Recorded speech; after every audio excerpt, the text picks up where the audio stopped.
여러분 안녕하십니까? 광주 MBC 뉴스투데이 시작합니다. 먼저 오늘의 주요 뉴스입니다. 광주 전남 통합자치단체 설치를 위한 특별법이 처음 공개됐습니다. 통합 명칭은 광주 전남 특별시로 하되 행정체계와 청사는 현행대로 유지하고 자치권을 강화할 수 있는 특례조항 300여 개가 담겼습니다.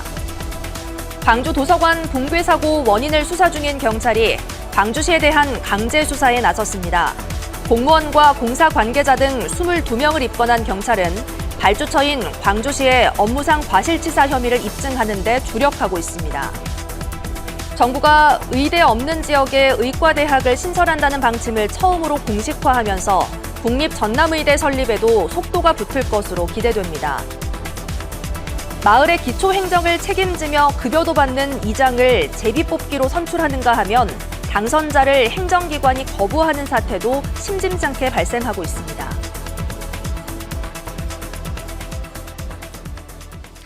광주 전남 행정통합의 근간이 될 특별법의 초안이 처음으로 공개됐습니다. 수도권에 대응할 정도의 자치권과 재정을 확보하는 게 핵심인 만큼 다양한 특례 조항들이 담겼습니다. 천홍희 기자가 취재했습니다. 하칭 광주 전남 특별시 설치를 위한 특별법 공청회가 열렸습니다. 공개된 특별법 초안에는 자치권 강화 등 9개 분야에서 300건의 특례 조항이 담겼습니다. 연방정부의 준하는 분권을 목표로 정부의 권한을 대폭 지방에 넘기는 것이 특별법의 핵심입니다. 이번 기회에 확실하게 중앙에서 걷어내면서 저는 지방분권의 새로운 길로 가야 되고 지방분권 시대를 확실하게 선언해야 된다 이렇게 봅니다. 지방 분권을 위해 특별법 초안에는 최대한의 재정을 확보하려는 광주 전남의 의지가 담겼습니다. 양도소득세와 부가가치세 등 정부가 걷는 국세의 일부를 지방으로 이전하는 방안과 광주시와 전남도가 현재 받는 교부세에 더해 추가로 재정 지원을 받는 방안 등이 함께 제시됐습니다. 구체적인 지원 비율이 정해지지 않았지만 이 안이 그대로 통과될 경우 광주시와 전남도는 연간 최대 11조 원 규모의 재정 확보가 가능할 것으로 예상하고 있습니다. 국가가 가지고 있는 국세의 일부가 지방으로 이전이 되겠습니다. 통합된 특별자치, 특별시에 대해서는 별도의 추가적인 지원이 필요할 것입니다. 그러한 내용들을 지금 반영을 좀 시켜 놓았습니다. 다만 재정 지원이 일회성에 그치지 않도록 제도적 장치가 필요하다는 지적도 나왔습니다.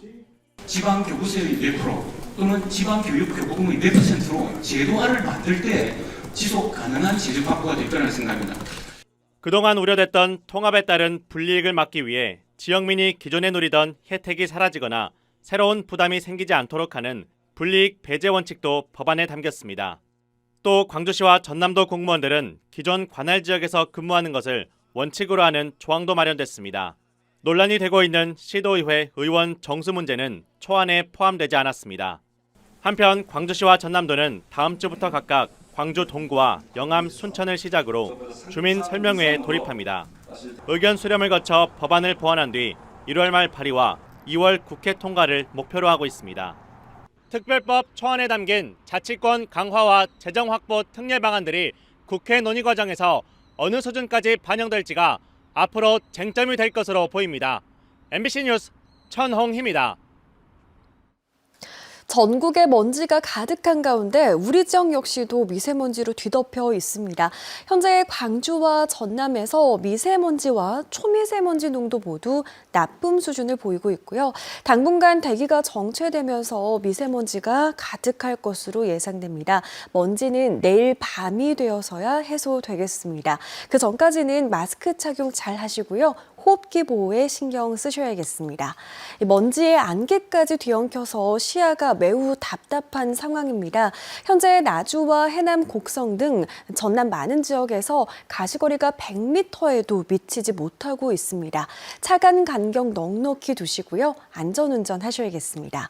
오늘도 기온은 높게 오르겠습니다. 광주의 오늘 출근길 기온 영하권에서 시작하고 있는 가운데 한낮 기온은 무려 15도 안팎까지 오르면서 낮 동안에는 봄처럼 포근하겠습니다. 날씨 정보였습니다. 광주 전남 행정통합이 속도를 내면서 2차 공공기관 지역 이전에 대한 기대감도 커지고 있습니다. 이재명 대통령이 행정통합을 할 경우 통큰 지원을 하겠다고 약속했는데 여기에 공공기관을 이전하는 내용도 담겨 있기 때문입니다. 김영창 기자가 보도합니다. 광주 전남 행정통합에 대해 통큰 지원을 약속한 이재명 대통령. 통큰 지원엔 2차 공공기관 이전도 담겨 있습니다. 지난주 이재명 대통령과 오찬을 가졌던 강기정 광주시장은 대통령으로부터 행정통합 시 공공기관을 지역 한 곳에 집중 배치하는 게 효율적이라는 발언을 들었다고 전했습니다. 나눠서 하지 않고 한 곳으로 몰아주겠다.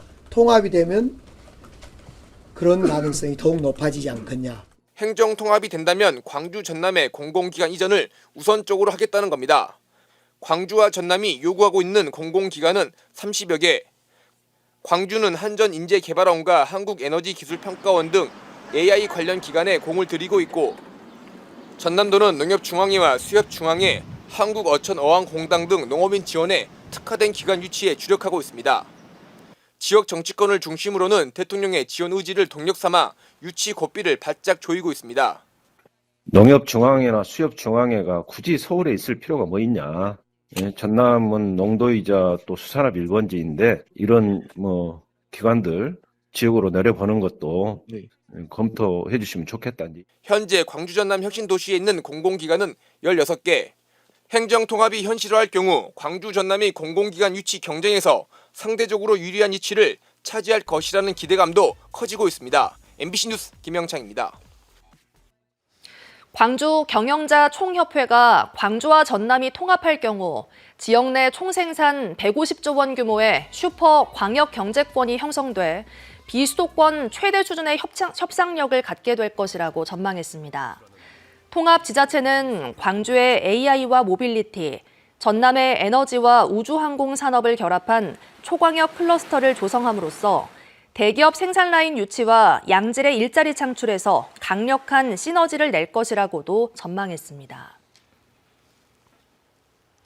15년 동안 자신을 길러준 의붓어머니를 다툼 끝에 살해한 혐의로 기소된 16살 소년에게 항소심 재판부가 1심과 같은 장기 12년, 단기 7년의 실형을 선고했습니다.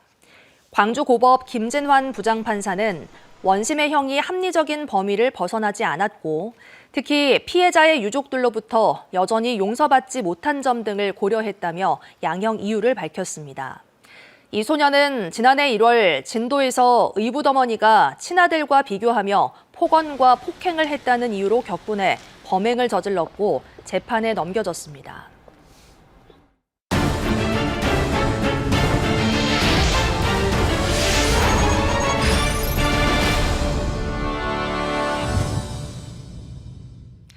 치매가 있던 80대 노모를 살해한 60대 아들이 경찰에 붙잡혔습니다. 홀로 노모를 부양해왔던 아들은 더 이상 부양이 힘들어 범행을 저질렀다고 진술했습니다. 박승환 기자가 취재했습니다. 주택가에 순찰차가 조심스럽게 접근합니다. 치매를 앓는 80대 노모가 사라졌다는 연락을 오빠로부터 받았다는 딸의 신고를 받은 경찰이 출동하고 있는 겁니다. 경찰이 도착해보니 1톤 화물차에 오빠인 63살 박모 씨가 술에 취해 있었고 적재함에는 83살 노모의 시신이 있었습니다. 경찰은 그 자리에서 박 씨를 존속살해 혐의로 긴급 체포했습니다. 박 씨는 중증 치매를 앓는 어머니 부양이 힘들었다며 지난 13일 오전 장성의 선산에서 살해했다고 말했습니다. 아들 박 씨는 어머니를 살해한 뒤 태연히 이곳 집으로 돌아왔다가 경찰에 검거됐습니다. 경찰이 병원 기록을 확인해본 결과 박 씨의 어머니는 5년 전 치매 진단을 받았습니다. 박 씨와 어머니는 기초생활수급자나 차상위 계층은 아니었습니다. 광주시 통합 돌봄 서비스를 신청하거나 지원받은 기록도 없는 것으로 확인됐습니다. 동네 주민들에 따르면 박 씨와 어머니의 갈등은 오래전부터 있었던 것으로 보입니다. 불안함을 느꼈던 한 주민은 경찰에 도움을 요청하기도 했습니다. 그쪽 집 앞에 지나다니다 보면 아들이 엄마한테 너무 함부로 심하게 쌍욕하고 큰 소리 치고 그런 것을 봤거든요. 그리고 한 번은 건국지구대에 불안해서 한번 출동을 해보시라 신고를 한 적도 있어요. 존속살해 혐의로 아들 박 씨에 대한 구속영장을 신청한 경찰은 정확한 범행 동기를 추궁하고 있습니다. MBC 뉴스 박승환입니다. 광주 도서관 붕괴 사고와 관련해 수사 중인 경찰이 어제 공사 발주처인 광주시에 대한 강제 수사에 나섰습니다. 경찰은 광주시의 관리 감독 전반에 걸친 부실이 사고를 부른 건 아닌지 집중적으로 살펴보고 있습니다. 보도에 주지은 기자입니다. 경찰 마크가 그려진 파란 박스를 들고 수사관이 광주시 종합건설본부 사무실로 들어섭니다. 서류 뭉치와 포렌식 장비를 옮기는 모습도 포착됐습니다. 어떤 납품을 공급하셨나요? 현장에서 특이점은 없나요? 지난달 4명의 작업자가 숨진 광주 대표도서관 붕괴 사고를 수사하고 있는 경찰이 광주시를 상대로 강제 수사에 나선 건 이번이 처음입니다. 4시간 넘게 이어진 압수수색에서 경찰은 공사와 관련해 광주시의 업무 처리 전 과정이 담긴 자료 등을 확보한 걸로 알려졌습니다. 또 경찰은 종합건설본부장을 비롯해 관계 공무원 4명을 불구속 입건했습니다. 업무상 과실치사 혐의입니다. 이번 압수수색에서 경찰은 광주시의 현장 관리 책임에 대한 자료를 집중적으로 들여다봤습니다.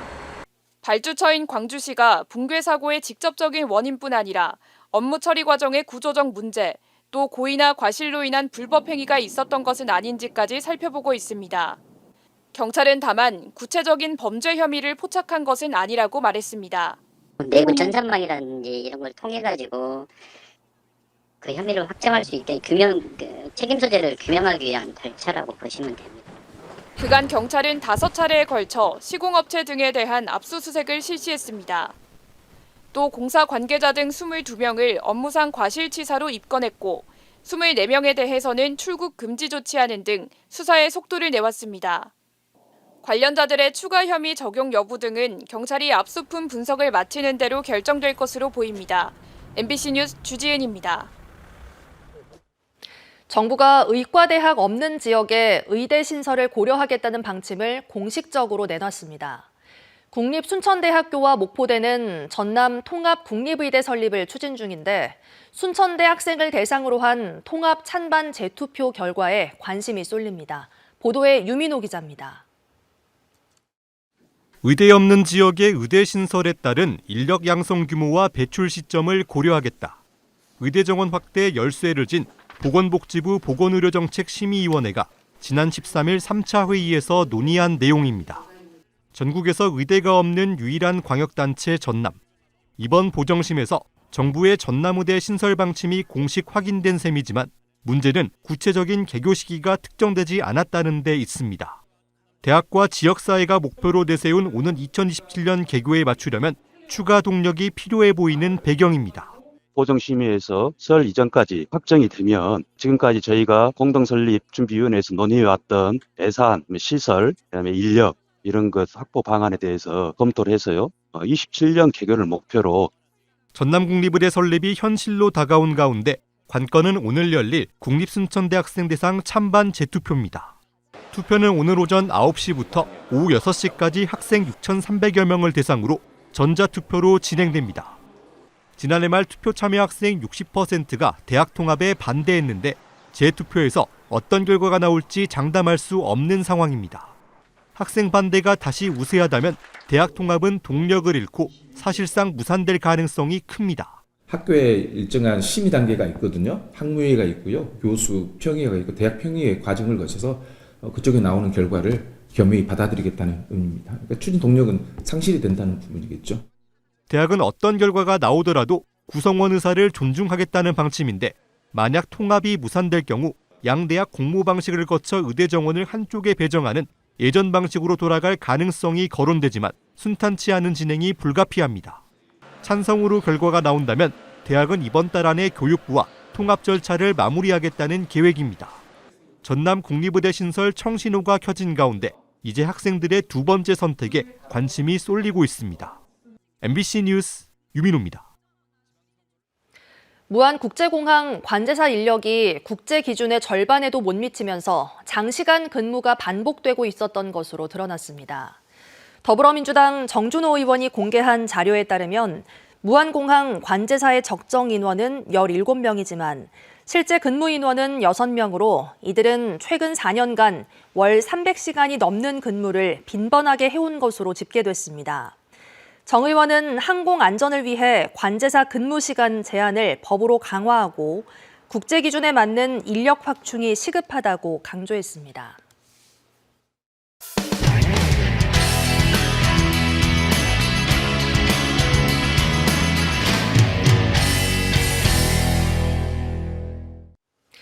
읍면 지역의 마을 이장들은 마을의 기초 행정을 책임지는 역할을 하고 급여도 받습니다. 그런데 이장을 선출하는 절차에는 명확한 기준이 없는데요. 제비뽑기로 이장을 선출하는가 하면 선출된 이장을 행정기관이 거부하는 사태도 일어나고 있습니다. 울산문화방송 홍상순 기자가 취재했습니다. 울주군 삼동면의 한 마을입니다. 지난달 실시된 이장 선거를 무효로 하고 재선거를 치르기로 했습니다. 삼동면 행정복지센터가 선거 과정에 문제가 있었다며 당선자의 임명을 거부했기 때문입니다. 행정복지센터는 투표권이 있는 사람인지 확인하는 절차 없이 투표소에 온 사람 누구나 투표에 참여했고 투표에 참여한 주민 명부도 당선인의 남편인 현 이장이 작성해 공정성과 투명성이 훼손됐다는 입장입니다. 투표인 자격 확인을 위해 반드시 신분증 확인 절차를 거쳐야 합니다. 또한 투표인 명부에는 투표인의 자필 서명을 확실히 기재하도록 권고했습니다. 그런데 이렇게 문제를 제기한 삼동면은 정작 개인정보보호법에 위배된다는 이유로 주민등록상 거주자를 확인해주지 않고 있습니다. 마을에서 공정한 선거를 하고 싶어도 선거인 명부조차 작성할 수 없는 겁니다. 투표 당일 투표 참여자의 신분증을 확인하는 게 최선인데 이마저도 실제 거주 여부를 확인할 수 없어 문제가 적지 않습니다. 인근 청도군의 경우 이런 문제 소지를 없애기 위해 읍장과 면장이 선거인 명부를 작성하고 선거가 끝나면 파기하도록 하고 있습니다. 이장은 주민 대표인 동시에 40만 원 정도의 월급을 받고 공무를 수행하는 직책이어서 공정한 선거 관리가 필요하기 때문입니다. 하지만 울주군은 마을마다 선출 방식이 달라 곳곳에서 잡음이 일고 있습니다. 심지어 2년 전 범서읍에서는 제비뽑기로 이장을 선출해 논란이 되기도 했습니다. 공정한 이장 선거를 치르는데 행정기관의 역할은 어디까지인지 심도 있는 논의가 필요해 보입니다. MBC 뉴스 홍상순입니다. 고개 비행으로 유명한 공군 블랙이글스가 사용하는 꼬리 경유 연기, 스모크가 올해부터 저공해 물질로 바뀌었습니다. 발암 물질을 포함해 생태계에 악영향을 준다며 횡성 주민들이 항의한 지 5년 만인데요. 주민들은 스모크 문제를 해결한 만큼 앞으로는 본질적인 소음 대책에 집중하겠다고 밝혔습니다. 원주문화방송 황구선 기자가 보도합니다. 공군 특수비행팀 블랙 이글스가 파란 하늘을 가로지릅니다. 비행기 8대, 완전체인 1개 편대가 한 몸인 것처럼 위용을 뽐내기도 하고 태극 문양과 큐피드의 화살을 그려 보이기도 합니다. 공군 부대가 위치한 횡성에선 흔히 볼 수 있는 블랙 이글스 훈련. 올해만큼은 특별한 의미가 담겨 있습니다. 원주시 상수원 보호구역을 포함해 강과 산, 들판에 많게는 한 해 20만 리터가 뿌려졌던 유해 경유 연기, 스모크가 저공해 물질로 바뀌었기 때문입니다. 올해 저공해 스모크를 처음으로 도입한 블랙 이글스가 공개 훈련을 벌이고 있습니다. 지역 주민들이 암 물질 등 인체에 해롭고 생태계를 파괴하는 유해 물질 배출을 즉각 중단하라며 군 당국을 상대로 농성을 벌여온 지 5년 만에 얻어낸 결과물입니다. 과거 군은 묘기 비행 때 시각적 효과를 위해 뿌려지는 스모크가 얼마나 유해한지 점검하는 성분 조사를 꺼리기도 했고, 이 결과에 대해서 지금 공인된 시험 방법이 없는데 이거를 과연 신뢰성이나 객관성 있는 결과로 받아들일 수 있겠습니까? 어렵게 저공해 경유 도입에 협의해 놓고도 얼마나 유해 물질이 적은지 공개하지 않아 논란을 사기도 했습니다. 하지만 결국 주민들의 끈질긴 요구에 기존 경유 유해 물질의 10분의 1 수준인 저공해 경유 성분을 공개한 군 당국은 이를 전면 도입하기 위해 올해 예산 15억 원을 투입합니다. 블랙 이글스 스모크를 해결한 군용기 소음 대책위는 향후 보다 근본적인 소음 문제에 대응한다는 계획입니다. 블랙이글 스모크에 관련된 문제는 일단 해결이 됐으니까 가장 중요한 근본적인 문제, 소음 문제에 조금 더 다가가야 되지 않을까라는 생각을 하고요. 공군이 지금까지 성의를 보여주셨던 것처럼 근본적인 소음 문제에 대해서도 전향적인 접근을. 공군 측도 지역 주민들과 상생을 위해 다각적으로 협력하겠다고 화답했습니다. 한편 올해부터 차세대 국산 전투기가 일선 부대에 차츰 보급되면서 구형 군용기로 구성된 블랙이글스 운영과 배치에도 변화가 생길 수 있다는 관측이 나오고 있습니다. MBC 뉴스 황구선입니다. SK 하이닉스가 청주에 19조 원 규모의 대규모 투자를 공식화했습니다. 전 세계적인 AI 경쟁으로 수요가 늘고 있는 AI 메모리, HBM 전문 생산시설을 청주에 짓겠다는 계획인데요. 내년 말 완공을 목표로 당장 오는 4월부터 공사가 시작됩니다. MBC 충북 김영일 기자의 보도입니다. 지난해 11월 준공한 SK 하이닉스 M15X 청주 공장입니다. 20조 원이 투입된 첨단 반도체 생산 시설로 다음 달 정식 가동을 앞두고 있습니다. SK 하이닉스가 또다시 청주에 신규 투자 계획을 발표했습니다. 전 세계적으로 치열해져가는 AI 경쟁 속에 급증하는 첨단 메모리 반도체 수요에 맞춰 HBM 전문 생산 시설인 첨단 패키징 팹 PNT7을 청주에 짓겠다는 겁니다. HBM 생산과 함께 제품의 품질을 최종 검증하는 시설인데 경기도 이천과 미국 인디애나주에 이어 청주가 세 번째로 세워집니다. 투자 금액은 19조 원, 내년 말 준공을 목표로 오는 4월부터 청주 테크노폴리스 산업단지 안에 들어서는데 부지 면적만 23만 제곱미터에 달합니다. SK 하이닉스가 2019년 투자 협약 이후 미뤄왔던 테크노폴리스 부지 개발이 본격화되면서 지역에서도 기대감이 커지고 있습니다. 청주시는 사업이 차질 없이 추진될 수 있도록 전담 투자 지원팀도 구성했습니다.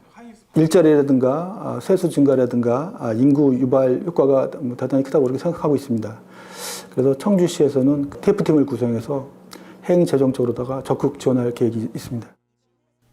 한편 청주시는 지난해 사상 최대의 영업 실적을 달성한 SK 하이닉스가 올해 납부하게 될 지방세가 2천억 원을 넘어설 것으로 기대하고 있습니다. MBC 뉴스 김영일입니다.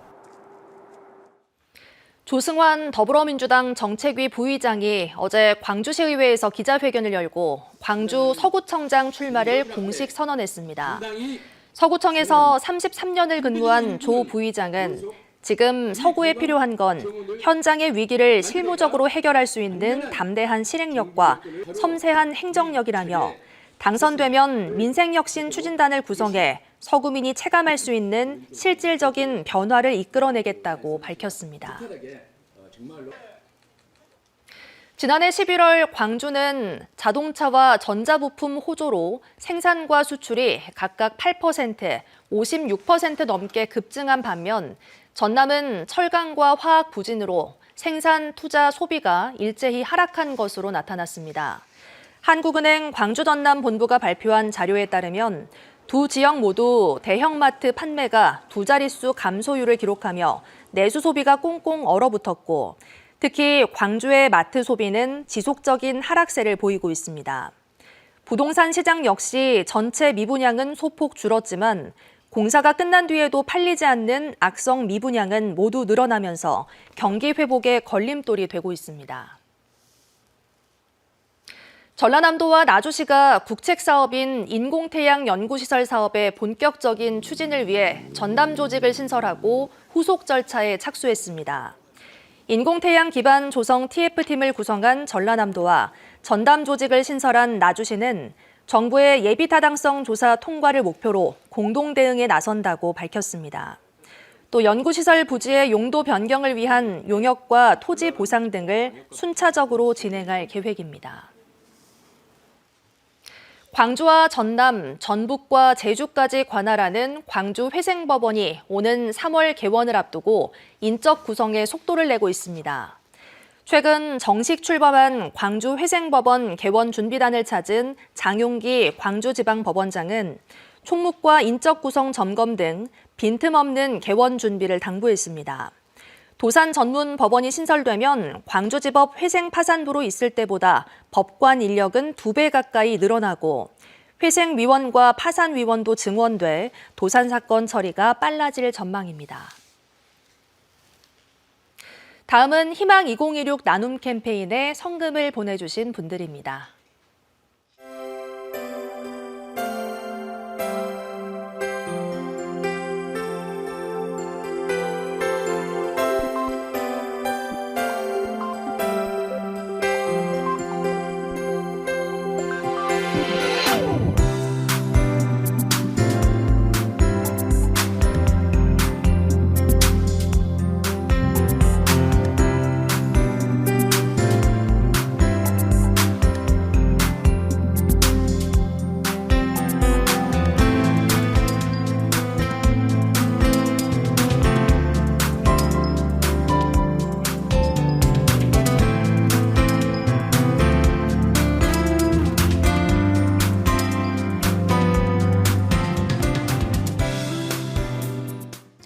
전국이 미세먼지로 뒤덮여 있는 가운데 우리 지역 역시도 먼지가 가득한 상황입니다.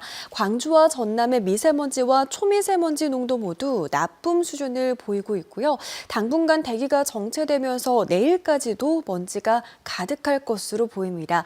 먼지는 내일 밤이 돼서야 해소되겠습니다. 그 전까지는 마스크 착용 잘 하시는 등 호흡기 관리를 잘 해주셔야겠습니다.